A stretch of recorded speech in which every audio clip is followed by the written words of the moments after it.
31 we वहां से बहकर भाग गई। नोट, सबसे पहले मुझे कुछ क्लियर करना है अबाउट श्रेष्ठ और निलिया के रिलेशन के बारे में। आई डोंट नो गाइज कि कितने लोगों के यहाँ ऐसा होता है, बट अकॉर्डिंग टू मी और जितना मैंने देखा है, बुआ के बेटे के मामू की बेटी शादी कर सकती है अगर उसे कोई प्रॉब्लम ना हो तो। वैसे भी ये स्टोरी है और स्टोरी पूरी इमेजिनेशन पर बेस होती है, तो उसे रियल लाइफ से क्यों जोड़ते हो यार। ये सिर्फ पढ़ने तक ही रखी, पर अगर आप लोग चाहोगे कि ऐसा सच में हो तो सॉरी पर के लगभग नामुमकिन है। कहानी और वास्तविकता का दूर दूर तक कोई मेल नहीं होता। श्रेष्ठ ने जब भी लोकेशन देखी उसकी भौहें तल गई और वी खुद से ही बोला, और ये लोकेशन तो ओल्ड स्टील फैक्ट्री का दिखा रहा है। श्रेष्ठ ने उसके ड्राइवर की तरफ देखा और अपनी प्लेन आवाज में उससे बोला, सुरेश, ओल्ड स्टील फैक्ट्री चलो फास्ट। श्रेष्ठ का ऑर्डर मिलते ही सुरेश ने अपना सिर हिलाया और वी ओल्ड स्टील फैक्ट्री के लिए निकल गए। कुछ देर बाद श्रेष्ठ उस लोकेशन पर पहुंचा और उसने अपनी गन निकाली जो हमेशा उसके पास होती थी और जो अभी फुल्ली लोडेड थी। श्रेष्ठ ने एक नज़र उस फैक्ट्री की तरफ देखा जो अभी किसी खंडर की तरह लग रही थी। फिर धीरे धीरे करके वो अंदर की तरफ बढ़ा। जैसे ही वो अंदर आया, उसके कानों पर किसी की आवाज़ पड़ी, यार, ये मैडम हमको यहाँ फंसाकर खुद पता नहीं कहाँ चली गई। जैसे ही उसने वो आवाज़ सुनी, श्रेष्ठ अलर्ट हो गया और वहाँ पिल्लर के पीछे छिप गया। वहाँ अभी दो आदमी खड़े थे जो एक दूसरे से बात कर रहे थे। तभी अपने साथी की बात सुनकर उसका दूसरा साथी बोला, अरे तुझे पता नहीं क्या, वो तो इंडिया से बाहर चली गई। जैसे ही श्रेष्ठ ने उसकी बात सुनी, उसकी आंखें छोटी हो गई और गुस्सा उसके चेहरे पर साफ दिखने लगा। श्रेष्ठ ने गुस्से की वजह से अपनी मुट्ठियां बांध ली, पर उसकी आंखें अभी खून से भी ज्यादा लाल हो चुकी थी। जहां श्रेष्ठ अभी उसके काबू से बाहर जा रहा था, वहीं पहले वाले ने अपने साथी से पूछा, पर क्यों? 4 घंटे पहले तो वो यही थी। इस पर वो दूसरा उसके सवाल का जवाब देते हुए बोला, हाँ, मैंने तभी उनकी बात सुनी थी जो वो फोन पर बोल रही थी। उन्होंने कहा कि वो कुछ दिनों के लिए इंडिया से बाहर जाएगी क्योंकि उन्हें श्रेष्ठ अग्निवंशी के हाथों नहीं लगना। जैसे ही श्रेष्ठ ने उनके मुंह से अपना नाम सुना, उसके होंठों पर तिरछी मुस्कान आई और वो खुद भी उस पिल्लर के पीछे से उन दोनों के आगे आते हुए बोला, ओह, मतलब वो मुझसे बचकर भाग गई। जैसे ही उन दोनों ने श्रेष्ठ को वहां देखा, उनके तो जैसे तोते ही उड़ गए। दूसरा आदमी अपनी डरी हुई आवाज में श्रेष्ठ से बोला, श्रेष्ठ अग्निवंशी अंडस्को। श्रेष्ठ किसी भूखे शेर की तरह धीरे धीरे उनकी तरफ आया और अपनी प्लेन आवाज में उनसे बोला, हाँ, मैं ही हूँ। वैसे वो तो भाग गई, पर तुम दोनों को मुझसे कौन बचाएगा? तभी वो पहला आदमी श्रेष्ठ के आगे बहादुर बनने की कोशिश करते हुए उससे बोला, बचाएगा तो तब जब तुम खुद यहाँ से जिंदा बचकर जाओगे।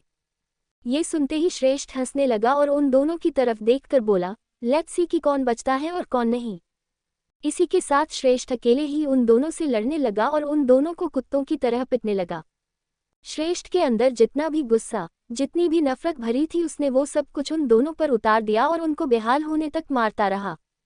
एक तो पहले ही खून से लथपथ होकर पड़ा था, तभी श्रेष्ठ ने दूसरे का कॉलर पकड़ा जो खुद अधमरा हो चुका था। श्रेष्ठ उसको उसके कॉलर से पकड़कर थोड़ा अपनी तरफ खींचते हुए अपनी ऊंची आवाज में बोला, अब बोल कि मेरे पेरेंट्स कहाँ हैं? वो दोनों अभी उसके आगे खड़े भी नहीं रह सकते थे, उनमें इतनी हिम्मत भी नहीं थी। तभी वो अपनी डरी हुई आवाज में ही श्रेष्ठ से बोला, अंदर वाले रूम में हैं, प्लीज हमें छोड़ दो अंडस्को। श्रेष्ठ उस जमीन पर फेंकते हुए अपनी शैतानी स्माइल के साथ बोला, इतने जल्दी नहीं। इसी के साथ श्रेष्ठ ने उसकी गन निकाली और अगले ही पल उन दोनों को वही ढेर कर दिया। श्रेष्ठ ने एक बार उन दोनों की बेजान बॉडी की तरफ देखा और फिर अंदर की तरफ चला गया, जहां उसे उसके पेरेंट्स चेयर पर हल्के से बंधे मिले और दोनों को भी नींद का इंजेक्शन दिया गया था, जिस वजह से उन्हें होश नहीं था कि वो कहाँ हैं और उनके साथ क्या हुआ है। श्रेष्ठ ने जब उन दोनों को वैसे बेहोश देखा, वो बुरी तरह से घबरा गया और फिर अनिका जी के गालों पर थपथपाते हुए बोला, मॉम प्लीज आंखें खोलिए। अनिका जी के बाद वो अपने डैड को उठाने की कोशिश करते हुए बोला, डैड क्या हुआ है, आपको उठिए। श्रेष्ठ उन दोनों को उठाने की कोशिश कर रहा था, पर वो दोनों उठने का नाम ही नहीं ले रहे थे, जिसे देखकर श्रेष्ठ अभी घबरा गया था। श्रेष्ठ ने अपने सिर पर हाथ रखा और अपनी डरी हुई आवाज में खुद से ही बोला, गॉड, अब मैं इनको कैसे उठाऊं? तभी उसकी नज़र वहां रखी पानी की बोतल पर पड़ी, जो भरी हुई थी। श्रेष्ठ ने झट से वो बोतल वहां से उठाई, जिसमें पानी था।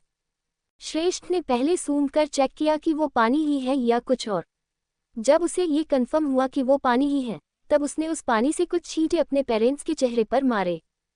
दक्ष जी और अनिका जी को लगाए हुए नींद के इंजेक्शन का असर शायद अभी उतर गया था, जिस वजह से जब श्रेष्ठ ने उनके चेहरे पर पानी की छींटे मारे तब उनकी बंद आंखों की पलकें मूव हुई, जिसे देखकर श्रेष्ठ ने फिर से उसकी आंखों पर कुछ छींटे मारी। अगले ही पल उन दोनों ने धीरे धीरे करके अपनी आंखें खोली। उन दोनों को उठते हुए देखकर श्रेष्ठ ने उन दोनों का हाथ पकड़ा और उनसे पूछा, मॉम डैड आप दोनों ठीक तो हो ना? तभी दक्ष जी अपने सिर को पकड़कर इधर उधर देखते हुए बोले, हाँ हम ठीक हैं, पर ये हम कहाँ हैं? अब अनिका जी भी अपने दिमाग पर थोड़ा जोर देते हुए बोली, हाँ जितना मुझे याद है हम दोनों मंदिर में थे और फिर अचानक से मेरे गले में कुछ चुभा और उसके बाद का मुझे कुछ भी याद नहीं। जैसे ही दक्ष जी ने अनिका जी की बात सुनी, वो अपना सिर हिलाते हुए बोले, मेरे साथ भी यही हुआ अनु, पर हम दोनों यहाँ क्या कर रहे हैं? श्रेष्ठ अब तक अपने पेरेंट्स की बातें सुन रहा था, पर जब उसने अपने डैड का सवाल सुना, वो उन दोनों का हाथ पकड़ते हुए अपनी चिंता भरी आवाज में उनसे बोला, मैं आप दोनों को सब कुछ बताता हूँ, पर सबसे पहले आप दोनों यहाँ से चलिए। दक्ष जी ने अपना सिर हिलाया और बोले, हाँ। तभी वो दोनों उनके पैरों पर खड़े हुए, पर उस इंजेक्शन का असर अभी भी हल्का सा था, जिस वजह से अनिका जी के सिर में थोड़ा दर्द हुआ और उनके मुंह से आवाज निकली, आई तंडिस्को। अनिका जी थोड़ा लड़खड़ाई, पर श्रेष्ठ ने अपनी मॉम को पकड़ लिया और फिर अपनी चिंता भरी आवाज में बोला, मॉम संभाल के, आप ठीक हो? इस पर अनिका जी श्रेष्ठ के एक गाल पर अपना हाथ रखते हुए अपनी धीमी आवाज में बोली, हाँ बेटा, मेरे सिर अचानक से भारी लग रहा है, पर तुम चिंता मत करो, मैं बिल्कुल ठीक हूँ, चलो। श्रेष्ठ ने अनिका जी का हाथ पकड़ा और उनकी तरफ देखकर उन्हें शौक देते हुए बोला, हाँ चलिए, क्योंकि हमें यहाँ से सीधे हॉस्पिटल जाना है। वहाँ नित्या और नीरव आपका वेट कर रहे हैं। जैसे ही उन दोनों ने श्रेष्ठ की बात सुनी, उनकी आंखें बड़ी बड़ी हो गई। अनिका जी की आंखों में नमी तैर गई और उन्होंने अपनी रुआसी आवाज में श्रेष्ठ से पूछा, क्या कहा तुमने नीरव? उसे होश आ गया। अब श्रेष्ठ के होठों पर हल्की सी मुस्कान आई और वो अपनी मॉम के आंसू पोंछते हुए बोला, हाँ मॉम, नीरव को होश आया और उसे आप दोनों से मिलना है और साथ ही मुझे आप दोनों को एक बहुत बड़ा सीक्रेट बताना है, जिसे सुनने के बाद आप दोनों भी उतने ही शॉक्ड होंगे जितना मैं हुआ हूँ। अब उन दोनों को थोड़ी कंफ्यूजन हुई और दक्ष जी ने अलर्ट होते हुए पूछा, कैसा सीक्रेट बेटा? श्रेष्ठ अपने डैड को समझाते हुए बोला, ये आपको मैं बताऊंगा, पर पहले यहाँ से निकलते हैं डैड, ये जगह ठीक नहीं है, चलिए। हॉस्पिटल में नित्या अभी भी सोफे पर बैठी थी और अपने फोन में कुछ देख रही थी। वो बार बार अपनी चोर नजरों से निक की तरफ भी देख रही थी और नीरव ये बात जानता था। तभी नीरव नित्या का ध्यान अपनी तरफ खींचते हुए बोला, नित्या। जैसे ही उसने नीरव की आवाज सुनी, उसने झट से अपना सिर ऊपर की तरफ उठाया और अपनी प्यारी सी आंखों से नीरव की तरफ देखते हुए बोली, हाँ। नीरव बिना बात घुमाए सीधे पॉइंट पर आते हुए बोला, क्या तुमने मुझे माफ किया? मैं जानता हूँ कि मैंने तुम्हें बहुत कुछ ऐसा बोल दिया जो मुझे नहीं बोलना चाहिए था। मैं उसके लिए शायद सज़ा डिजर्व करता हूँ और तुम मुझे जो भी सज़ा दोगी वो मुझे मंजूर होगी। जब नित्या ने नीरव की ये बात सुनी, वो कुछ पलों तक बिना अपनी पलकें झपकाए उसकी तरफ ही देखती रही। फिर वो अपनी नॉर्मल आवाज में नीरव की आंखों में देखकर बिना डरे बोली, मेरी तुमसे कोई पुरानी दुश्मनी नहीं है निक, पर जो कुछ भी तुमने मेरे साथ शादी वाले दिन किया उससे मुझे हर्ट हुआ, पर अब लगता है कि जो कुछ भी हुआ वो सब अच्छा ही हुआ। ये सुनकर नीरव कंफ्यूज हुआ और उसने नित्या से पूछा, मतलब? इस पर नित्या अपनी हल्की सी मुस्कान के साथ नीरव से बोली, मतलब यही कि अगर तुम मुझसे शादी के लिए मना नहीं करते तो मुझे श्रेष्ठ जैसे एक आइडियल हस्बैंड नहीं मिलते जो एकदम परफेक्ट है। जब नीरव ने नित्या की बात सुनी, उसके होंठों पर भी स्माइल आई और वो बोला, वैसे तुम्हारी इस बात से तो मैं भी सहमत हूँ। भाई हर एक काम में परफेक्ट है और इसीलिए मॉम डैड हमेशा उन पर प्राउड फील करते हैं। अचानक से उसका मुंह बन गया और वो बच्चों की तरह अपना मुंह फुलाते हुए बोला, उनकी सिर्फ एक ही औलाद निकम्मी है और वो मैं हूँ। जैसे ही नित्या ने नीरव की ये बात सुनी, वो झट से अपनी जगह पर से उठकर नीरव की तरफ आई और उसके बेड के पास रखे हुए चेयर पर बैठते हुए बोली, अरे नहीं, किसने कहा कि तुम निकम्मे हो? हाँ तुम उनकी तरह नहीं हो, पर तुम भी एक बेस्ट पसंद बन सकते हो नीरव। तभी नित्या के दिमाग में कुछ आया और वो बोली, अच्छा चलो, तुम्हें मेरी तरफ से सजा चाहिए ना? अब तो नीरव ने भी तुरंत अपना सिर हिलाया, जिसे देखकर नित्या आगे बोली, तो तुम्हारी यही सजा होगी कि अब से तुम भी कोई गलत काम नहीं करोगे, कॉलेज में स्टूडेंट्स को बुली नहीं करोगे और किसी का फायदा नहीं उठाओगे। इस पर नीरव नित्या को अपनी छोटी सी स्माइल देकर अपनी सॉफ्ट आवाज में बोला, आपके लिए मैं इतना कर ही सकता हूँ लिटिल बिन। नित्या ने जब फिर से नीरव के मुंह से लिटिल बिन सुना, वो पूरी तरह से कंफ्यूज हुई, क्योंकि ये तीसरी बार था। अब नित्या ने भी नीरव से पूछा, तुम मुझे लिटिल बिन क्यों बुला रहे हो? वैसे नीरव का बहुत मन था नित्या को पूरी सच्चाई बताने का, पर जब तक श्रेष्ठ की परमिशन नहीं मिलती यूं वो कुछ भी नहीं बता सकता था। निश्चय उस बात को डालते हुए नित्या से चोला, ऐसे ही क्योंकि तुम छोटी सी जो हो। अब नित्या ने अपना क्यूट सा पाउट बनाया और उसे घूरते हुए बोली, अरे अब मेरी हाइट ऐसी है तो मैं बयां करूं। अब अगर तुमने मुझे चिढ़ाया तो मैं श्रेष्ठ से बोल दूंगी या फिर खुद तुम्हारे चेहरे का नक्शा बिगाड़ दूंगी। उसे ऐसे देखकर नीरव उसके आगे सरेंडर करते हुए बोला, सॉरी बाबा, गलती हो गई। उसकी बात, उसके मुंह से सॉरी सुनकर नित्या को जैसे शौक लगा और वो अपने मुंह पर हाथ रखते हुए बोली, वाह निरक अग्निवंशी और सॉरी। ये तो इम्पॉसिबल ही था जो आज पॉसिबल हुआ है। जब 32 को मेरे असली पेरेंट्स ही नहीं हैं। अभी श्रेष्ठ उसके पेरेंट्स के साथ हॉस्पिटल में नीरव के रूम में मौजूद था और उन दोनों भाइयों को छोड़कर उन तीनों, श्रेष्ठ के पेरेंट्स और नित्या के चेहरे पर एकदम ब्लैंक फेस एक्सप्रेशन थे। उन तीनों को, स्पेशली नित्या को, कुछ समझ नहीं आ रहा था कि वो क्या कहे और कैसे रिएक्ट करे। श्रेष्ठ ने जब नित्या की असली पहचान उसे बताए, वो पूरी तरह से शॉक्ड हुई और यही हालत उन दोनों हस्बैंड वाइफ की भी थी। उन्हें तो अभी भी यकीन नहीं हो रहा था कि जिस बच्ची को ढूंढने के लिए उन लोगों ने कई सालों तक जमीन आसमान एक कर दिए थे, आज वही लड़की उसके सामने खड़ी थी और वो भी उनकी बड़ी बहू के रूप में। वैसे जब नित्या उसकी रियल मम्मा के पेट में थी, तभी घर के बड़े बुजुर्गों ने सबकी सहमति से ये फैसला लिया था कि अगर जाह्नवी जी, नित्या की रियल मम्मा और अनिका जी की छोटी भाभी को बेटी हुई तो उसकी शादी श्रेष्ठ से होगी। अब ये हो चुका था। नित्या श्रेष्ठ की वाइफ तो बन चुकी थी, पर किसी ने भी ये नहीं सोचा था कि श्रेष्ठ के साथ जिसकी शादी हुई है वो उनकी ही खोई हुई बच्ची है। अनिका जी ने एक नज़र नित्या की तरफ देखा, जो अभी सोफे पर बैठी हुई थी और उसकी आंखों से लगातार आंसू बह तो रहे थे पर वो रो नहीं रही थी। वो अभी अपनी गहरी सोच में डूबी हुई थी। उस बेचारी को अभी भी कुछ समझ में नहीं आ रहा था। उसके लिए ये सब कुछ एक सपने की तरह था। आज तक उसने जिन हैवानों को अपना पेरेंट्स माना, वो उसके पेरेंट्स थे ही नहीं। वो तो उसे सिर्फ अपने मतलब के लिए यूज कर रहे थे और नित्या को इसकी जरा भी भनक नहीं लगी। उसे तो अभी उसकी किस्मत पर रोना आ रहा था, पर उसकी आंखों से सिर्फ आंसू बह रहे थे। इसके अलावा उसके मुंह से अभी एक आवाज तक नहीं निकल रही थी।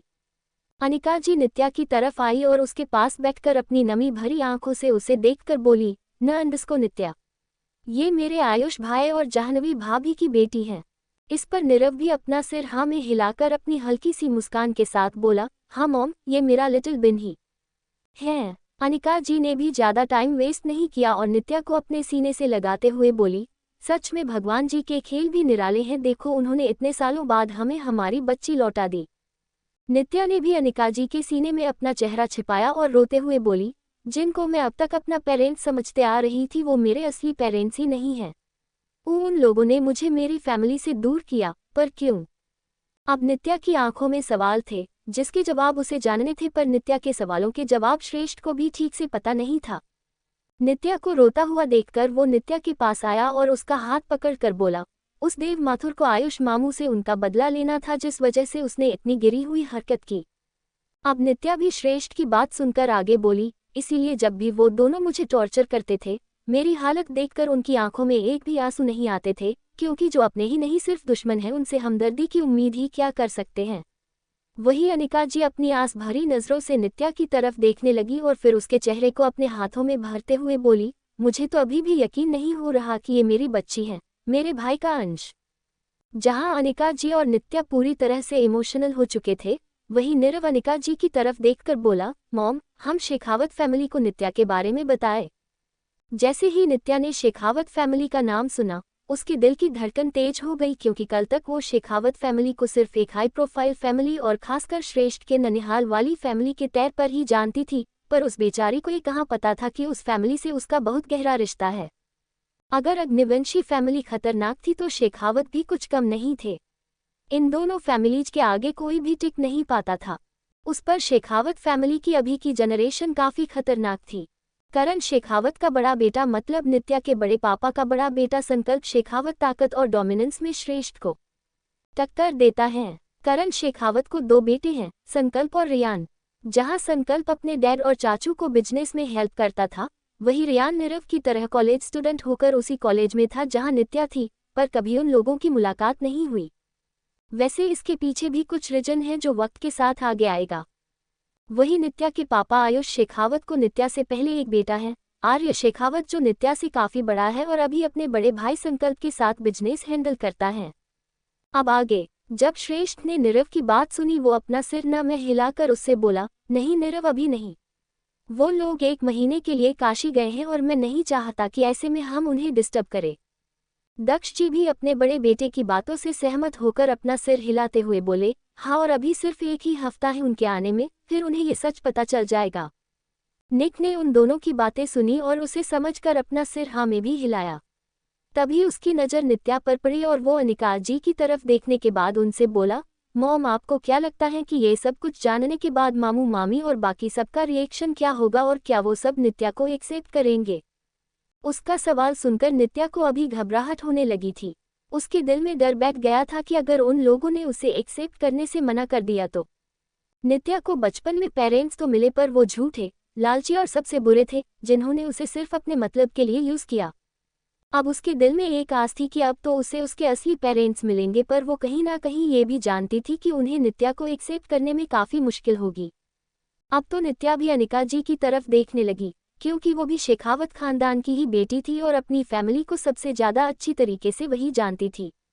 नीरव का सवाल सुनकर अनिका जी खुद सोच में पड़ गई और तब उन्होंने नित्या की तरफ देखा।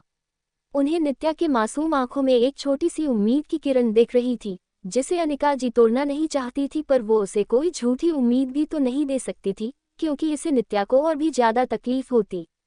अनिका जी ने एक गहरी सांस भरी और फिर नीरव की तरफ देखकर बोली, ये तो मैं भी नहीं जानती नीरव, क्योंकि तुमको पता है कि तुम्हारे मामू कैसे हैं। अब नीरव भी थोड़ा परेशान होते हुए बोला, पर वो और सब नित्या को ढूंढ ही रहे हैं और जब उनको इसके बारे में पता चलेगा तो क्या वो इसे अपनाएंगे भी नहीं। जब श्रेष्ठ ने नीरव को ऐसे परेशान होते हुए देखा, वो नीरव को शांत करते हुए बोला, नीरव शांत हो जा, तू अभी अभी उठा है और ऐसे में इतना स्ट्रेस तेरे लिए ठीक नहीं है। नीरव ने श्रेष्ठ की बात पर ध्यान नहीं दिया और वो श्रेष्ठ से आगे बोला, भाई, आप जानते हो कि मैं इससे कितना क्लोज था जब ये जाह्नवी मामी के पेट में थी। पहले मुझे नहीं पता था कि ये मेरी लिटिल बिन है, पर अब सच जानने के बाद अगर किसी ने इसके साथ बुरा किया तो I will not live them. उसकी बातों से उसकी पजेसिवनेस साफ झलक रही थी, जिसे देखकर जहां वो तीनों खुश थे तो वही नित्या बस नीरव की तरफ ही देख रही थी। तभी श्रेष्ठ नीरव को चिढ़ाते हुए अनिका जी से बोला, मॉम, देख रहे हो आप, इतने साल हो गए पर इसके लिटिल बिन के लिए इसकी पजेसिवनेस जैसी की वैसी ही है।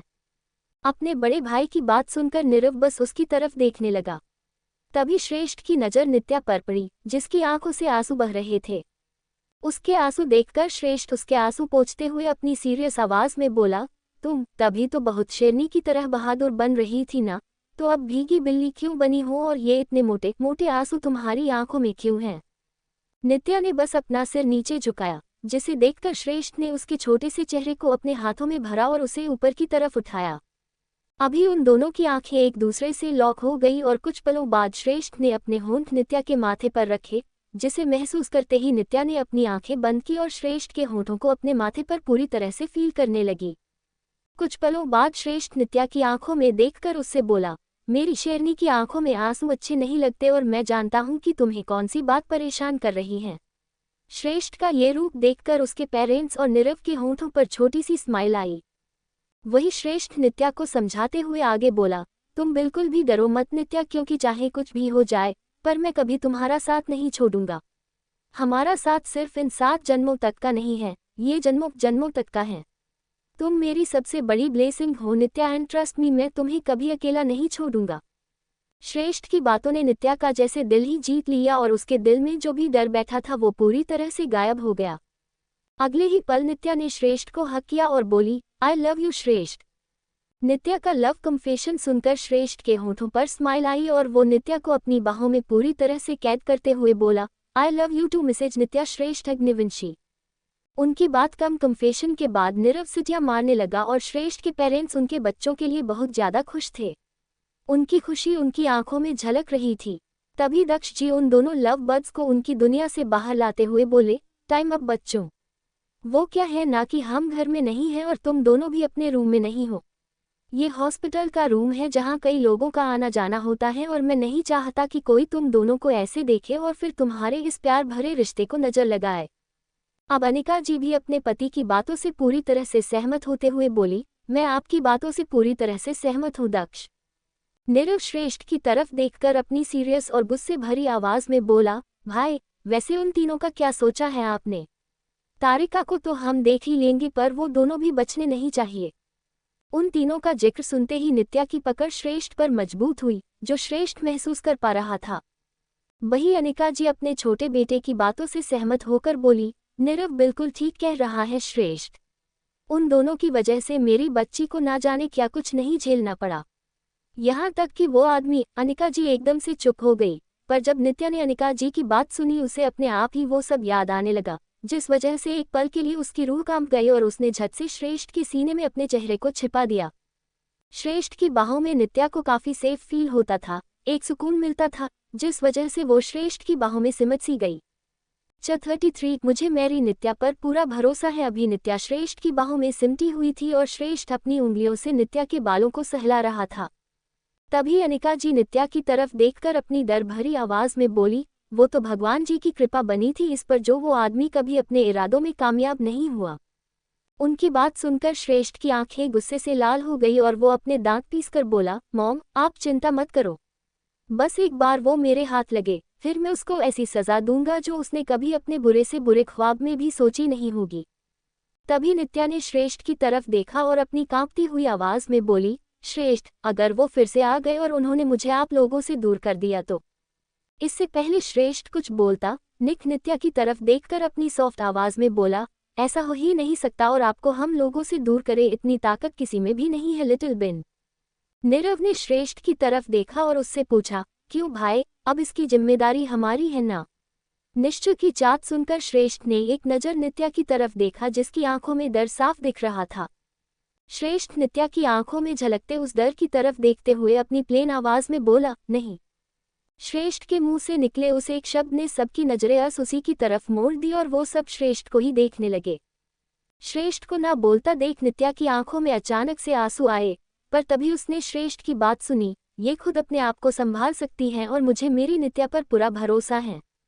श्रेष्ठ की इस बात ने नित्या की आंखों में एक नई उम्मीद, एक नई आस बना दी, तो वही वो तीनों भी अब अपनी उम्मीद भरी नजरों से श्रेष्ठ को ही देख रहे थे। श्रेष्ठ ने नित्या के गालों को अपने हाथों में पकड़ा और बिना अपनी नजरें नित्या के ऊपर से हटाए बोला, ये बिल्कुल भी विक नहीं है जो किसी से डरकर कोने में बैठकर रोती रहेगी। उन तीनों ने भी अपना सिर हिलाया। वही श्रेष्ठ सीधे नित्या की आंखों में देखकर उससे बोला, नित्या अगर तुम्हें हमारी हेल्प चाहिए तो हम हमेशा उसके लिए तैयार रहेंगे, पर तुम ये सोचकर पीछे नहीं हटोगी कि तुम कुछ भी हैंडल नहीं कर सकती। अब नित्या बहुत ध्यान से श्रेष्ठ की बात सुन रही थी, उसके एक एक शब्द को अपने दिमाग में बिठा रही थी। श्रेष्ठ के एक्सप्रेशन अभी बदल गए और वो अपनी सीरियस आवाज में नित्या से बोला, तुम सब कुछ कर सकती हो, जैसे तभी तुमने उस नर्स को सबक सिखाया वैसे तुम बाकियों को भी सिखा सकती हो जो भी तुम्हें परेशान करने की कोशिश करेंगे। श्रेष्ठ अपनी सर्द और प्लेन आवाज में बोला, तुम सिर्फ उनसे अपना हिसाब क्लियर रखना, बाकी सब संभालने के लिए मैं हूं ना। नीरव श्रेष्ठ की बात को बीच में ही रोकते हुए नित्या से बोला, और मैं भी। नीरव की बात सुनकर श्रेष्ठ अपनी आंखों को रोल करते हुए बोला, हाँ अब तो इसका भी ओवर प्रोटेक्टिव मोड ऑन हो गया है, मतलब अब जिसने भी तुम्हारे साथ पंगे किए उसके साथ ही दंगे करेगा। अपने बड़े भाई की बात सुनकर नीरव अपनी तिरछी स्माइल के साथ बोला, इसमें कोई शक, और वैसे भी मुझे अपनी लाइफ में एंटरटेनमेंट काफ़ी पसंद है। कुछ दिनों बाद अभी नीरव पूरी तरह से रिकवर हो चुका था और नित्या के साथ उसकी बॉन्डिंग भी काफ़ी अच्छी बन चुकी थी। दोनों साथ मिलकर इतनी ज़्यादा शैतानी करते थे कि उनकी वजह से और उन्हें संभालते संभालते श्रेष्ठ खुद पागल हो जाता था। जहां श्रेष्ठ उन दोनों की शैतानियों से तंग आ जाता था, वहीं अनिका जी और दक्ष जी उन दोनों की शैतानी को पूरी तरह से एंजॉय करते थे। जो घर पहले शांत होता था, वही घर अब नित्या के हंसने खिलखिलाने की आवाज से गूंज उठता था। नित्या को उस घर में पूरी छूट मिल चुकी थी। वो वहां जो चाहे वो पहन सकती थी क्योंकि उसके सास ससुर खुद इतने मॉडर्न थे कि उन्होंने नित्या पर कपड़ों के लिए रोक नहीं लगाई। वो जब चाहे तब खा सकती थी, उसके लिए भी उस पर कोई पाबंदी नहीं थी। वो वहां बहू की तरह नहीं पर एक बेटी की तरह ही रहती थी। वैसे अनिका जी और दक्ष जी ने पहले ही नित्या को उनकी बेटी मान लिया था, पर अब नीरव नित्या के साथ कोई भी ऐसा बिहेव नहीं करता था जिससे नित्या को हर्ट हो। निक ने अपने पास्ट की गलतियों के लिए नित्या से कई बार माफी भी मांगी थी और उसे ये भी बताया था कि शादी वाले दिन उसने झूठ कहा था। उसके किसी भी फ्रेंड ने कोई शर्त नहीं लगाई थी, यहाँ तक कि उसके किसी भी फ्रेंड को नित्या के बारे में पता तक नहीं था। नीरव ने ये सब कुछ एक रीजन की वजह से किया था, जो उसने नित्या को अब तक नहीं बताया था, पर हाँ इतना जरूर कहा था कि वक्त आने पर वो ये बात उसे बताएगा और तब उसका पूरा साथ भी देगा। उसके बाद नित्या ने उसे फोर्स नहीं किया और दिल से उसे माफ कर दिया था। निक के दिल में नित्या के लिए कोई नफरत या गुस्सा नहीं, सिर्फ प्यार और परवाह ही थी। जहां नित्या और नीरव की शैतानी बढ़ने लगी थी, वही श्रेष्ठ अपनी हर कोशिश कर रहा था उन तीनों को ढूंढने की, पर अब तक उनका कोई भी पता नहीं चला, जिस वजह से श्रेष्ठ का दिमाग खराब होता था। वैसे जब नीरव को हॉस्पिटल में एडमिट किया था, इसी रात बुआ दादी कुछ काम से अपनी फ्रेंड के घर गई थी और तब से वही थी। आज वो भी उनके फ्रेंड के घर से वापस लौटकर आने वाली थी। अब रही बात हमारे लव बर्ड्स श्रेष्ठ और नित्या की, तो उनके बीच में जो प्यार था वो और भी ज्यादा बढ़ चुका था। जब भी श्रेष्ठ को वक्त मिलता वो नित्या पर अपना बेपनाह प्यार लुटाता था और अब तो श्रेष्ठ के साथ साथ नित्या को भी उसकी श्रेष्ठ की आदत लग चुकी थी। वो दोनों एक दूसरे के बिना एक भी पल रह नहीं पाते थे। अगर नित्या को कुछ तकलीफ होती तो उसका असर श्रेष्ठ पर सबसे ज्यादा होता था, यही नित्या पर भी लागू था। वो दोनों अब एक थे और उनकी सोल आत्मा भी एक हो चुकी थी। अब आगे इस वक्त वो सब हॉल में बैठे हुए थे और नित्या श्रेष्ठ के पास उसकी बाहों में उसके सीने पर अपना सिर रखकर बैठी हुई थी। तभी नित्या की नज़र निरख पर पड़ी और निक ने भी नित्या को देखा। नित्या को अपनी तरफ देखता हुआ देखकर निरख ने उसको कुछ इशारा किया, जिसे देखकर नित्या ने अपना सिर में हिलाया तो नीरव नित्या को अपनी आंखें दिखाने लगा।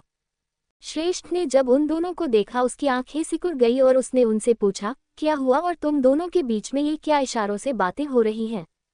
अब अनिका जी और दक्ष जी भी उनकी तरफ ही देखने लगे।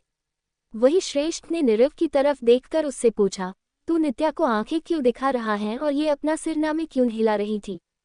इस पर दक्ष जी भी उन दोनों को अपनी सवालिया नजरों से देखकर श्रेष्ठ से बोले, हाँ मैंने भी देखा श्रेष्ठ, पक्का कुछ चल रहा है हमारे इन दोनों शैतानों के दिमाग में।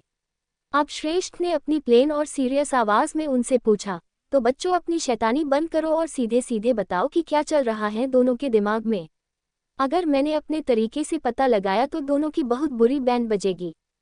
वो दोनों भी जानते थे कि श्रेष्ठ खाली धमकियां नहीं देता और अभी उसने उन दोनों को वार्न किया, जिसका मतलब था कि अभी उन्हें श्रेष्ठ को सब कुछ सच बताना ही था, वरना श्रेष्ठ उसके कहे मुताबिक अगर खुद से सच का पता लगाता तो फिर उन दोनों को सच में लेने के देने पड़ जाते। श्रेष्ठ की वार्निंग सुनते ही नित्या अपनी थोड़ी हिम्मत जुटाते हुए बोली, नहीं श्रेष्ठ, मैं बता रही हूँ। उसकी बात सुनकर श्रेष्ठ अपनी व्यंग भरी आवाज में उससे बोला, हाँ तो बताइए मैडम, आप क्या किसी मुहूर्त का वेट कर रहे हो? उसकी बात सुनते ही नीरव पागलों की तरह हंसने लगा और उसे हंसता हुआ देखकर नित्या चिढ़ते हुए अनिका जी से बोली, माँ पहले इन बंदर को बोलो कि मुझ पर हंसे नहीं वरना मैं इनका मुंह तोड़ दूंगी। निश्व ने नित्या की बात सुनी तो वो उसकी तरफ ही देखता रहा। वही श्रेष्ठ अभी नित्या को घूरते हुए अपनी सर्द आवाज में बोला, नित्या बिहेव, और वो बड़ा है तुमसे। पहले की बात और थी पर अभी तुम भैयू बुलाती हो ना उसे, तो ये बंदर क्या है? वैसे निश्व बस नित्या की टांग खींच रहा था और उसे ये पता नहीं था कि श्रेष्ठ इतनी सी बात के लिए नित्या को डांटने लगेगा। श्रेष्ठ की डांट खाकर नित्या का ग्लो करता हुआ चेहरा पूरी तरह से उतर गया। उसका उतरा हुआ फेस देखकर निक अपने भाई से बोला, भाई रिलैक्स यार, हम दोनों तो ऐसे ही मस्ती करते रहते हैं, आप क्यों डांट रहे हो उसे, और गलती मेरी भी है। उसकी बात पर श्रेष्ठ ने अपनी आंखों को रोल किया। वही निक नित्या की तरफ देखकर उससे बोला, नित्या कम हियर। नित्या श्रेष्ठ के पास से उठी और निक के पास जाकर बैठ गई।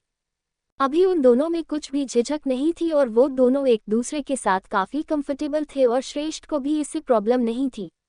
श्रेष्ठ जानता था कि नित्या उसके छोटे भाई के लिए कितनी ज्यादा मैटर करती है और वो इसी वजह से उन दोनों के बीच में नहीं आता था। नित्या नीरव के पास आई, जिसने उसे अपनी बाहों में लिया और श्रेष्ठ को घूरने के बाद नित्या को प्यार से समझाते हुए उससे बोला, डॉट बी सेड, हम ये तुम्हारे पति और मेरे भाई आजकल अपनी बॉसगिरी हम दोनों पर भी दिखाने लगे हैं, पर तुम टेंशन मत लो, एक बार हमारे बड़े भाई मतलब संकल्प भाई को आने दो, फिर उनसे हम इनकी कंप्लेंट करेंगे। अब नित्या नीरव की तरफ देखने लगी, जो अपने बड़े भाई को अपना लुक देकर बोला, उनके आगे तो इनकी भी कुछ नहीं चलेगी।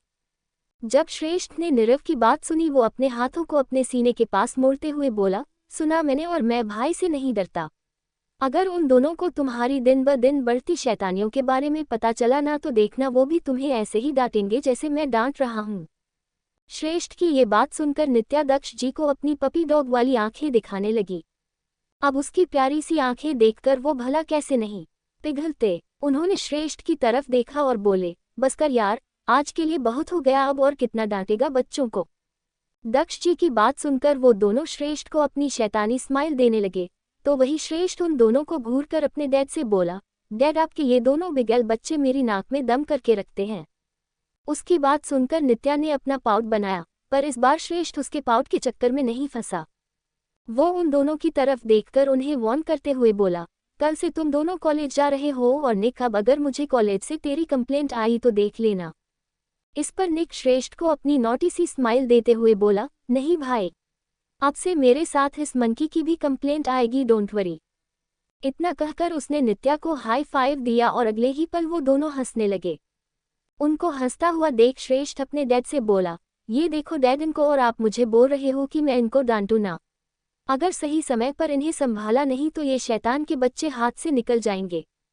चौथी श्रेष्ठ, मुझे आपसे परमिशन चाहिए थी, रखकर बोली, और श्रेष्ठ कुछ तो शर्म करिए, आप पापा को शैतान कैसे बोल सकते हो। अब श्रेष्ठ पूरी तरह से चौंक गया और वो लोग भी अपनी बड़ी बड़ी आंखों से नित्या को देख रहे थे। तभी श्रेष्ठ नित्या को घूरते हुए अपनी थोड़ी ऊंची आवाज में बोला, व्हाट द हेल नित्या। उसकी ऊंची आवाज सुनकर नित्या एकदम से कांप गई और उसने डर की वजह से निक की शर्ट को अपनी मुट्ठियों में भींच लिया। नित्या को ऐसे देखकर निक ने झट से उसे हक किया ताकि वो नित्या को श्रेष्ठ की खा जाने वाली नजरों से बचा पाए। निक अपने भाई की तरफ देखकर बोला, भाई, जब आप जानते हो कि इसे आपकी ऊंची आवाज से डर लगता है तो क्यों चिल्लाते हो इस मासूम पर। श्रेष्ठ ने बस अपनी आईब्रोज ऊपर उठाए। वही नीरव ने नित्या की तरफ देखा और बहुत ही धीरे से उसके सिर पर हल्की सी चपत लगाई। निव की चपत खाकर नित्या ने भी अपना प्यारा सा मुंह बनाया और नीरव ने नित्या से पूछा, ये क्या था और नॉटी मंकी तुमने पापा को शैतान क्यों बोला। श्रेष्ठ ने भी अपनी प्लेन आवाज में पूछा, बताओ। इस पर नित्या अपनी टिमटिमाती हुई आंखों से श्रेष्ठ की तरफ देखकर बोली, अरे अभी तो आपने बोला कि हम शैतान के बच्चे हैं and according to me and you Nirav हम दोनों पापा के बच्चे हैं, तो आपने पापा को ही शैतान बोला। उसकी बात सुनकर श्रेष्ठ की आंखें बस बाहर ही आ गई और वो अपनी बीवी की तरफ देखने लगा जो एक टाइम पर बहुत मासूम थी, पर आज वो इतनी शरारती हो चुकी थी कि उसकी नॉटीनेस की कोई लिमिट ही नहीं थी। इस पर उसे अब निक का फुल सपोर्ट मिल रहा था तो वो और भी ज्यादा शैतान बन रही थी। जब उन लोगों ने नित्या की बात सुनी, निक भी अपना सिर हिलाकर नित्या को सपोर्ट करते हुए बोला, पॉइंट तो है। नित्या ने अपनी चमकती हुई आंखों से निक की तरफ देखा और बोली, है ना भैया। निक ने एक बार फिर से हाँ में जवाब दिया और वो दोनों फिर हंसने लगे। श्रेष्ठ ने जब नित्या को हंसते हुए देखा वो अपने मन ही मन बोला, हंस लो बेटा, मैं तो तुम्हें रूम में बताऊंगा कि अपने पति पर हंसने की क्या सजा होती है। वैसे सीनियर अग्निवंशी कपल उन लोगों को देखकर खुश थे। तभी दक्ष जी उन दोनों शैतानों का ध्यान अपनी तरफ खींचते हुए बोले, बच्चों बस बहुत हो गई मस्ती और श्रेष्ठ को चिढ़ाना। अगर ये चिढ़ गया तो फिर मैं भी तुम दोनों को नहीं बचा पाऊंगा और तुम्हारी माँ तो अपने बेटे के ही साइड रहेगी। इस पर अनिका जी अपने लाडले श्रेष्ठ को सपोर्ट करते हुए बोली, हाँ तो कोई तो उसकी तरफ होना चाहिए ना। अनिका जी की बात सुनकर उन दोनों ने अपना मुंह फुला लिया और अगले ही पल वो दोनों अनिका जी से शिकायत करने लगे कि वो उन दोनों से ज्यादा प्यार श्रेष्ठ से करती हैं। इससे पहले अनिका जी या दक्ष जी कुछ बोलते, श्रेष्ठ उन दोनों बढ़ते बच्चों को घूरते हुए बोला, इनफ नाउ। अब वो दोनों एकदम चुप हो गए, जिसे देखकर सीनियर कपल की हंसी छूट गई। वही श्रेष्ठ ने उन दोनों की तरफ देखते हुए उनसे पूछा, नीरव, नित्या बोलो क्या चल रहा है तुम दोनों के दिमाग में। जैसे ही नित्या ने श्रेष्ठ का सवाल सुना, वो डर गई और घर की वजह से उसकी बॉडी थोड़ी अकड़ सी गई। अभी वो नीरव की बाहों में थी, जिस वजह से नीरव को ये महसूस हो रहा था और वो ये भी समझ रहा था कि नित्या क्यों ऐसे कर रही थी। नीरव ने नित्या की पीठ को रब किया और उसे प्यार से समझाते हुए बोला, नित्या डरो मत, मैं हूं ना, और वैसे भी अभी अगर तुम डर गई तो आगे कुछ नहीं कर पाओगी, तो हिम्मत करो और बोलो। नित्या ने फिर से नीरव की तरफ देखा और उसके डर को महसूस करते हुए नीरव ने उसका हाथ पकड़ा और उसके माथे पर किस किया, जो अभी उनके लिए कॉमन हो गया था। जब श्रेष्ठ और उसके पेरेंट्स ने नीरव का ये जेस्चर देखा, उसे नित्या को कंफर्ट देते हुए देखा, उनके होठों पर स्माइल आई। नित्या ने एक गहरी सांस भरी और फिर श्रेष्ठ की तरफ देखकर बोली, श्रेष्ठ मुझे आपसे परमिशन चाहिए थी। अब श्रेष्ठ के फेस एक्सप्रेशन एकदम सीरियस हो गए, जिसे देखकर ही नित्या को डर लगने लगा, पर नीरव ने नित्या का हाथ पकड़ रखा था और उसे हौसला दे रहा था। श्रेष्ठ ने अपनी आंखों को सिकुड़ते हुए नित्या से पूछा, किस चीज की? नित्या को पता नहीं था कि वो श्रेष्ठ से क्या बोले और कैसे बोले, पर उसने अपनी हिम्मत की और बोली, मुझे काम करना है। श्रेष्ठ ने जब नित्या की बात सुनी उसे उसके कानों पर यकीन नहीं हुआ, तो उसने कंफर्मेशन के लिए फिर से नित्या से पूछा, काम मतलब यू मीन टू से वर्क? नित्या ने धीरे से अपना सिर हिलाया और बोली, हम। अब श्रेष्ठ की आंखें गहरी हो गई और उसके फेस एक्सप्रेशन एकदम डार्क हो गए। श्रेष्ठ अपनी एकदम प्लेन और डोमिनेटिंग आवाज में नित्या से बोला, कोई जरूरत नहीं है और तुम्हें वक्त क्यों करना है? अभी तुम्हारी स्टडी चल रही है और तुम छोटी हो, तो ऐसे में मैं तुम्हें बाहर वक्त करने की परमिशन नहीं दूंगा। अभी श्रेष्ठ बोल रहा था और बाकी सब सुन रहे थे। नित्या और निक का चेहरा उतर सा गया था, तो वही उनके पेरेंट्स के चेहरे पर ब्लैंक एक्सप्रेशन थे। इससे पहले नित्या कुछ कहती श्रेष्ठ उसे चुप कराते हुए आगे बोला, हाँ अगर तुम फिर भी चर्च करना चाहती हो तो फिर हमारे ऑफिस में कर सकती हो। ऑफिस और बिजनेस का नाम सुनते ही नित्या ने अपना गुण फुलाया और वो अपनी चिड़ी हुई आवाज में अपने पति से बोली, नहीं, मुझे बिजनेस में कुछ नहीं करना, मुझे अपना कुछ करना है। अब श्रेष्ठ बस एकटक उसकी तरफ ही देख रहा था और उसकी इंटेंस नजरों को अपने ऊपर महसूस करके नित्या घबरा रही थी। जब दक्ष जी ने नित्या को डरते हुए देखा, वो उसे हिम्मत देते हुए बोले, क्या करना है बेटा? तुम हमें बिना डरे खुलकर बताओ और अगर हमें तुम्हारा आइडिया अच्छा लगा और भी तुम्हारे लिए सही रहा तो हम तुम्हें पूरी तरह से सपोर्ट करेंगे। नित्या ने अपना मुंह खोला और बोली, वो अंडस्को। पर बेचारी को श्रेष्ठ की नजरों से इतना डर लग रहा था कि उसके मुंह से कोई आवाज ही नहीं निकली, जिसे देखकर निक नित्या को आगे बोलने के लिए फोर्स करते हुए बोला, नित्या बोलो, डरने की जरूरत नहीं है। नित्या को भी पता था कि आज अगर उसने अपना मुंह नहीं खोला और कुछ नहीं बोली तो वो कभी अपना ड्रीम पूरा नहीं कर पाएगी, खुद के लिए कभी खड़ी नहीं हो पाएगी। वो जानती थी कि श्रेष्ठ उसे डांट रहा था क्योंकि श्रेष्ठ को नित्या की चिंता थी। यहाँ सबसे ज्यादा उसे ही नित्या की फिक्र थी और इसी वजह से वो बात बात पर उसे डांटते, उस पर चिल्लाते रहता था। श्रेष्ठ उसे डांटता था पर उसकी डांट में भी नित्या के लिए उसका प्यार और परवाह छिपी हुई थी, पर इसका मतलब ये नहीं था कि बाकी सब नित्या से प्यार नहीं करते थे। अब वहाँ सब नित्या पर अपनी जान छिड़कते थे और इसी वजह नित्या जानती थी कि वो लोग उसे सपोर्ट भी करेंगे, बस उसे अपने लिए स्टैंड लेना था।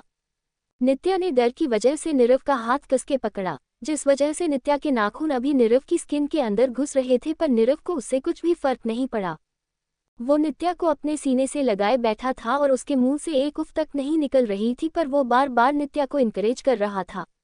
नित्या ने अपनी आस भरी आंखों से श्रेष्ठ और उसके पेरेंट्स की तरफ देखा और बोली, माँ पापा, श्रेष्ठ, मुझे खुद का कैफे प्लस छोटी सी बेकरी ओपन करनी है। उन तीनों ने नित्या की बात सुनी और अभी उनके एक्सप्रेशन एकदम प्लेन थे, जिस वजह से नित्या कुछ भी समझ नहीं पा रही थी।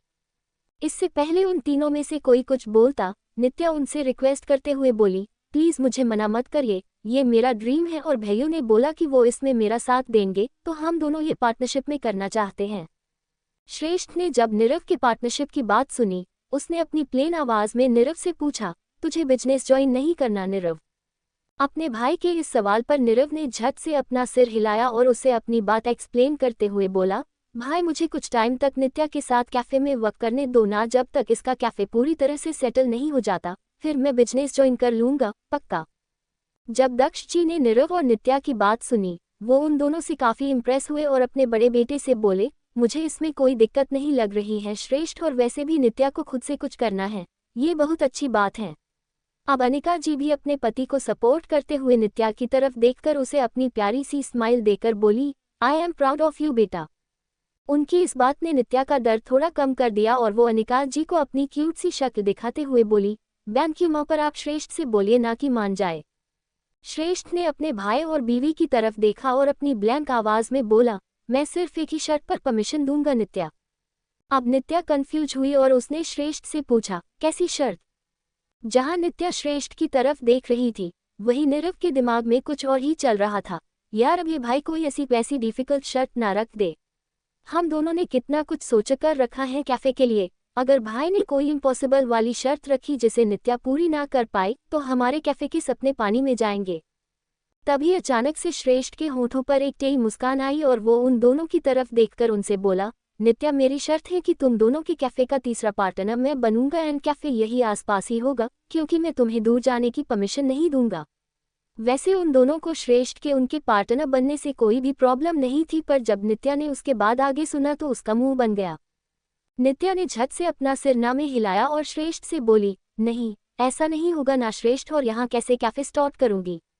यहाँ तो सब हाई क्लास लोगों के बड़े बड़े बंगले ही हैं। मुझे हमारी कॉलेज के रास्ते में अपनी कैफे ओपन करनी है, क्योंकि वहाँ वो चलेगी भी।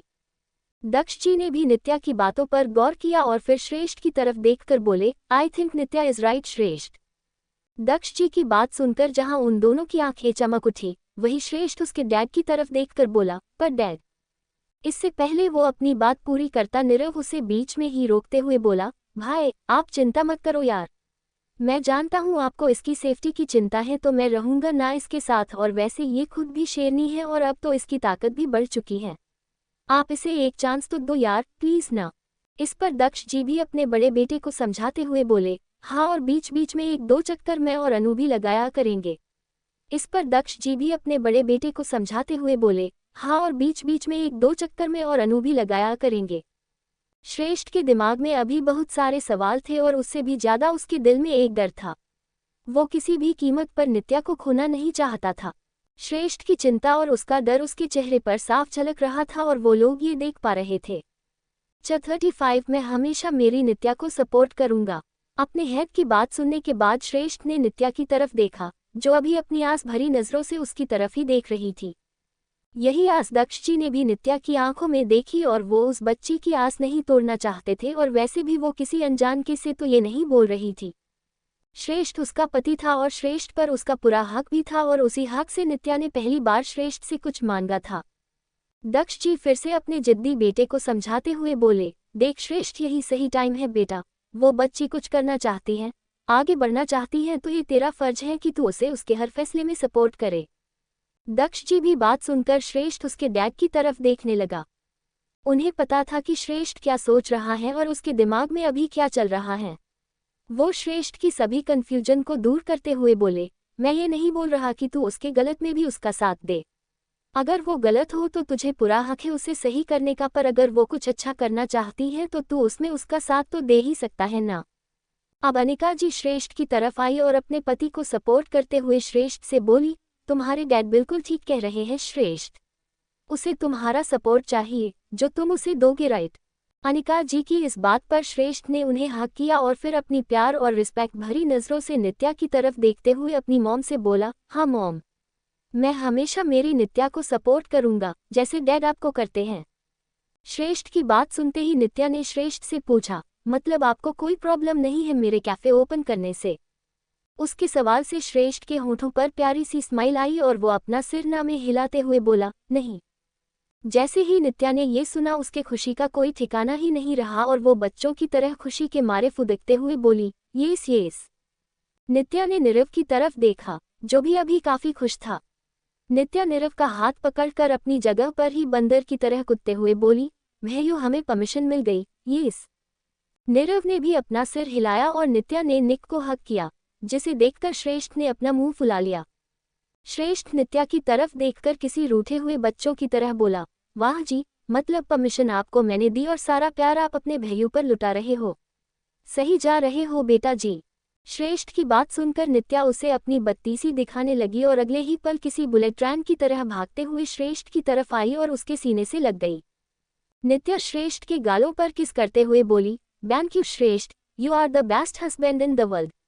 Thank you so much. Shreshth ने नित्या को अपनी बाहों में लिया और उसके माथे पर किस किया। तभी नीरव भी श्रेष्ठ की तरफ आया और उसने नित्या के ऊपर से ही श्रेष्ठ को हक किया। श्रेष्ठ के एक तरफ अनिका जी बैठी हुई थी और अभी नीरव और श्रेष्ठ के बीच में नित्या थी। नीरव अपने भाई को हक करते हुए बोला, थैंक यू सो मच भाई, आप थोड़े रूड हो पर आप बेस्ट हो। नीरव की बात सुनकर श्रेष्ठ उसे घूरने तो लगा, पर फिर उसने अपने छोटे भाई को भी अपने बाहों में लिया। उन तीनों को इतना खुश देखकर अनिका जी की आंखों में नमी और होठों पर प्यारी सी स्माइल थी और यही हाल अभी दक्ष जी का भी था। वो दोनों कुछ नहीं बस अपने बच्चों की खुशी चाहते थे। आज नित्या ने जाने अनजाने में उनका बरसों का सपना पूरा कर दिया था, दोनों भाइयों को एक करके। श्रेष्ठ और नीरव दोनों पूरी तरह से अपोजिट पर्सनैलिटी थे, जहाँ श्रेष्ठ के लिए उसके मोरल्स और वैल्यू बहुत मैटर करते थे, वही नीरव पूरी तरह से एक बिगड़ा हुआ शहजादा था। नीरव एक प्ले बॉय था और इसी वजह से श्रेष्ठ की नीरव से नहीं बनती थी और वो दोनों भाई हमेशा दूर ही रहते थे। उनके पेरेंट्स को उनके झगड़े ही देखने को मिलते थे, पर नित्या ने धीरे धीरे उन दोनों को फिर से पास लाया और आज वो पहले की तरह साथ थे, खुश थे। सच में नित्या उनके लिए एक ब्लेसिंग थी। उसने वो कर दिया जो वो दोनों बड़ी कोशिशों के बाद भी नहीं कर पाए।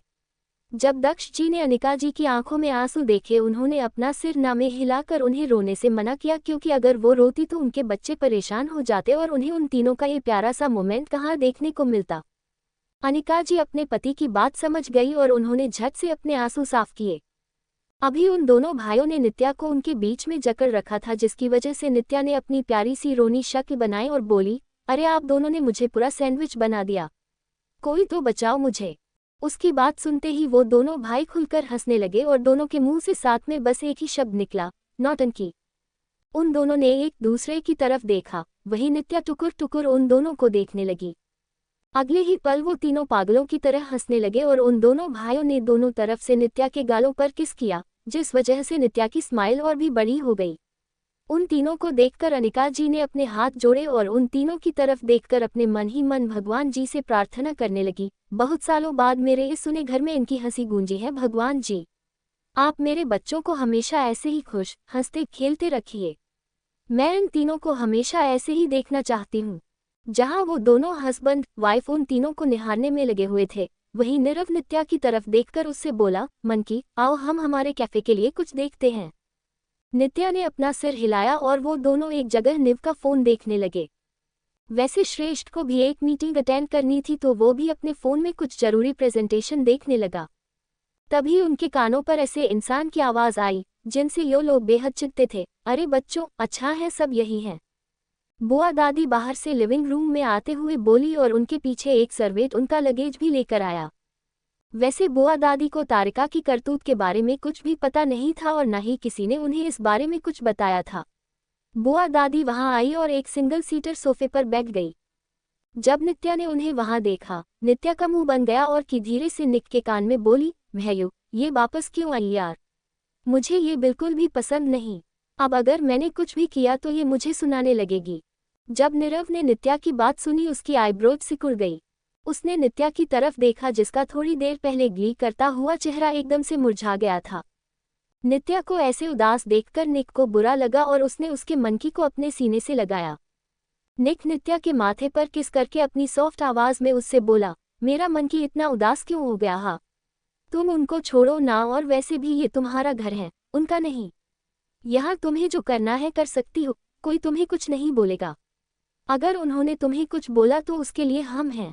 नित्या ने अपना सिर तो हिलाया, पर तभी नीरव नित्या की तरफ देखकर बोला, इससे अच्छा तुम खुद उन्हें उनका जवाब दी। अगर चुप रही ना नित्या तो ये हमेशा तुम्हें नीचा दिखाएगी, तो बिना डरे बस सुना दो, बाकी हम देख लेंगे। वैसे बुआ दादी उनसे दूर बैठी थी, जिस वजह से बुआ दादी को उनकी बातें ठीक से सुनाई नहीं दी और न ही समझ आई कि वो किस बारे में बात कर रहे हैं।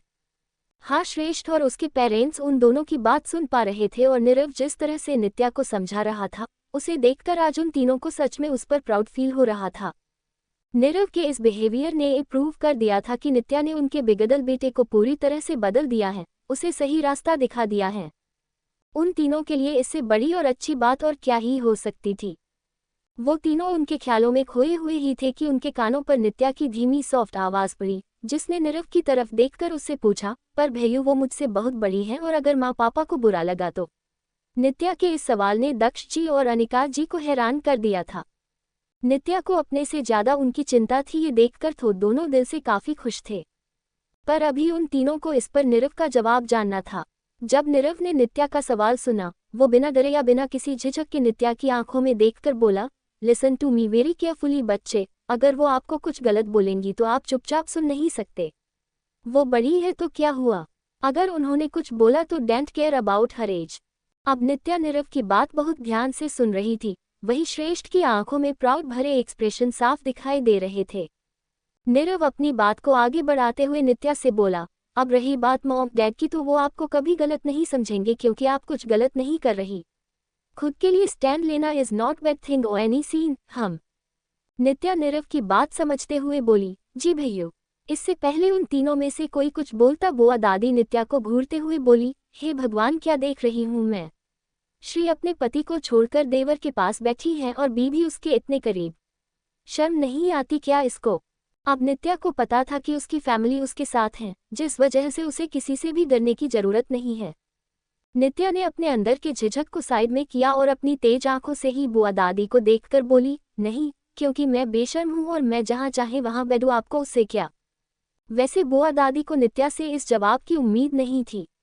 उन्हें लगा था कि वो अपने सास ससुर के आगे शर्मिंदा ही जाएगी और अपना सिर नीचे करके रोने लगेगी, पर यहाँ थी उनकी सोच से कुछ ज्यादा ही अजीब चीजें होने लगी। अब बुआ दादी दक्ष जी की तरफ देखकर उन्हें अपनी झूठी उदासी भरी आंखें दिखाकर बोली, ये देखा दक्ष, कैसे ये मुझसे जुबान लड़ा रही हैं। उनकी बात पर दक्ष जी ने बिल्कुल भी ध्यान नहीं दिया, क्योंकि उन्हें नित्या गलत नहीं लगी और वैसे भी वो अपनी प्यारी बेटी को किसी बाहर वाले के लिए क्यों ही डांटते। जब बुआ दादी ने दक्ष जी को कुछ भी रिएक्ट करते नहीं देखा, वो श्रेष्ठ की तरफ देखकर बोली, श्रेष्ठ, तू कैसे इनको साथ में बैठने दे सकता है। अब श्रेष्ठ ने एक नज़र निरया और नित्या पर डाली, जिसे देखकर बुआ दादी के होठों पर शैतानी स्माइल आई और उन्हें लगा कि श्रेष्ठ अभी नित्या पर भड़केगा, उसे उन सबके सामने जलील करेगा। बुआ दादी भी श्रेष्ठ अग्निवंशी के गुस्से से भली भांति याकिफ थी और उन्हें भी पता था कि श्रेष्ठ अगर गुस्सा हो गया तो वो ये भी नहीं देखता कि उसके आगे कौन है और फिर उसका उसके मुंह के साथ साथ होंठों पर काबू नहीं होता, वो सीधे मारने पीटने पर आ जाता था। बेचारी बुआ दादी ये सब सोच रही थी, पर उन्हें कहाँ पता था कि श्रेष्ठ भले ही कितना ही गुस्सा क्यों ना हो, वो अपनी शुगर पर ना तो उसका गुस्सा उतारेगा और ना ही कभी उस पर अपना हाथ उठाएगा। बुआ दादी को लगा ही था कि श्रेष्ठ नित्या पर बरसेगा, पर श्रेष्ठ उनका गेम उन पर ही पलटते हुए अपनी ठंडी आवाज में बुआ दादी से बोला, मैं उन दोनों के बीच में नहीं बोलता और ना ही किसी को बोलने की परमिशन दूंगा। जैसे ही बुआ दादी ने श्रेष्ठ की बात सुनी, उनका गुस्सा 7वें आसमान पर पहुंच गया और वो अपनी जगह पर से उठ खड़ी हुई। श्रेष्ठ के वार्न करने के बावजूद भी यो दक्ष जी और अनिका जी की तरफ देखकर उनसे बोली, क्या चल रहा है यहाँ। घर की बहू उसके देवर के साथ बैठी है और तुम दोनों इतने शांत कैसे हो। उनका सवाल सुनकर नीरव और श्रेष्ठ दोनों ने गुस्से की वजह से अपनी मुठ्ठियां कस ली और उन दोनों की आंखें भी हल्की सी लाल होने लगी थी। अगर श्रेष्ठ गुस्से में अपना पूरा कंट्रोल खो देता था तो निव भी कुछ कम नहीं था। आखिरकार वो भी तो श्रेष्ठ अग्निवंशी का ही छोटा भाई था और गुस्से में अपने भाई की तरह ही था। वही अनिका जी और दक्ष जी अभी एकदम शांत बैठे थे। उनके माथे पर चिंता की एक लकीर तक नहीं थी, क्योंकि उन्हें पता था कि उनके बच्चे इतने काबिल तो थे कि बिना उनकी हेल्प के बुआ दादी का मुंह बंद करवा सके। अब श्रेष्ठ और निक पूरी तरह से रेडी थे बुआ दादी पर अपनी भड़ास उतारने के लिए, पर तभी उन्हें नित्या की आवाज़ सुनाई दी। नित्या ने बुआ दादी की तरफ देखा और फिर निरख को हक करके बुआ दादी को अपनी टेडी स्माइल देकर बोली, हाँ तो क्या हुआ, और पैसे भी I love him more than my husband. वैसे उसने जानबूझकर बुआ दादी के आगे नीरव को भैयू नहीं कहा, क्योंकि उसे उनके चेहरे के गुस्से भरे फेस एक्सप्रेशन देखकर काफी मजा आ रहा था। यही जब नीरव और श्रेष्ठ ने नित्या का जवाब सुना, उन दोनों के भी होठों पर इनविजिबल डेविल स्माइल आई और श्रेष्ठ नित्या की तरफ देखकर अपने मन ही मन बोला, नॉट बैड शुगर। उसकी बात सुनकर जहां बुआ दादी को एक सदमा सा लगा, जिसकी वजह से उनका मुंह खुला का खुला ही रह गया, वहीं नित्या ने श्रेष्ठ की तरफ देखा, जो अभी उसे ही अपनी इम्प्रेसिव नजरों से देख रहा था। नित्या किसी डॉल की तरह अपनी पलकें झपकाने लगी और उसने श्रेष्ठ से पूछा, क्यों श्रेष्ठ, आपको कोई प्रॉब्लम है इससे। श्रेष्ठ ने झट से अपना सिरना में हिलाया और नित्या को छोटी सी स्माइल देकर बोला, बिल्कुल भी नहीं। तभी निक नित्या की तरफ देखकर उसके माथे को चूमते हुए बोला, and I love you more than my भाई। उसकी बात सुनकर नित्या के चेहरे पर स्माइल आई, क्योंकि उसे निक की आंखों में कोई गलत इरादे नहीं नजर आ रहे थे, पर ये उसे उसके भैयू ने बोला था। नित्या ने झट से नीरव को हक किया और उसके हार्ड रॉक चेस्ट पर अपना सिर रखते हुए बोली, I know, thanks for watching bye IG unlimited.